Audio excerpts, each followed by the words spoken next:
There is a creature in your home who asks for nothing.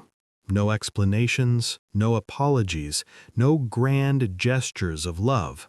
And yet, every single day, in the quietest, most ordinary moments, you are hurting them. Not out of cruelty, not out of carelessness, but out of something far more dangerous: not knowing. Think about the last time your cat knocked something off the counter. Your voice rose, your frustration came out loud and sharp. It felt natural. It felt like the right response. But inside that small, watchful mind, something very different was happening. They did not hear a lesson, they heard a threat. And that threat had your face on it. Science has confirmed what cats have always known. A 2021 study in the journal Animal Cognition revealed that cats exposed to raised voices developed long-term stress and avoidance behavior. They do not think, "I did something wrong." They think, "This person is not safe." And once that thought takes root, it grows silently, invisibly, for years. Watch a cat who has been yelled at too many times. They hide more. They flinch when you walk by. They stop greeting you at the door. Most owners call it moodiness, a phase, just their personality. But it is not personality. It is memory. And memory of you. Now consider the moment you reach down and scoop them up just because they looked beautiful sitting there in the light. It feels like love. It is love. But love, when it ignores consent, becomes something else entirely. For a cat, leaving the ground has only ever meant one thing in the ancient wiring of their body. A predator has me. Cortisol, the hormone of fear and survival, rises in cats who are frequently picked up without invitation. Their body enters a quiet emergency while their face stays still. They tolerate it. They go limp. They do not scratch, and so we assume they love this. But tolerance is not love. Silence is not consent. Then there is the litter box, tucked away in a basement, behind a door, in a corner no one visits. You placed it there for yourself, for tidiness, for the smell. But your cat must go there every day and be completely and utterly vulnerable, unable to run, unable to see what's coming.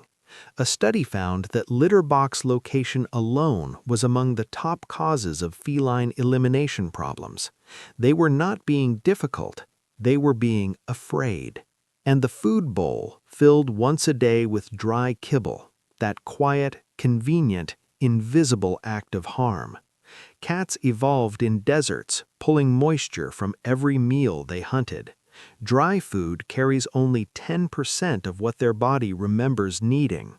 So they live in chronic dehydration, day after day, year after year, while their kidneys quietly, patiently begin to fail. You taught your kitten to hunt your hands. It was funny then, the tiny bites, the wild eyes, the little paws batting at your fingers. But kittens become cats, and the lesson stays. Now they lunge, now they draw blood, and now you pull away. So they have lost both the play and the player, and no one told them why. And then you leave for work. The house goes quiet, the light goes still. Your cat sits in a room with 4 walls, a couch, and nothing alive. No sound, no movement, no world. Research shows that cats in low enrichment environments suffer anxiety, over-grooming, aggression, withdrawal. But we called it personality. We called it independence. We never called it what it was: loneliness. Here is the cycle no one talks about. You yell, they stress. They act out from the stress. You yell again. You give them nothing to engage their mind, and then punish them for the madness that emptiness creates. The environment is not separate from the problem. The environment is the problem. But here is what makes this story different from a tragedy. Every single one of these wounds can be healed. Let them come to you and watch the bond deepen into something unforced and real. Add a perch by the window, leave a paper bag on the floor, mix in wet food, use a wand toy, move the litter box somewhere open and safe. These are not big changes. They are small acts of understanding, and understanding is the deepest form of love. Your cat has never asked you to be perfect. They have only ever asked you to see them, not as a decoration, not as a convenience, but as a living being with fear and trust and memory.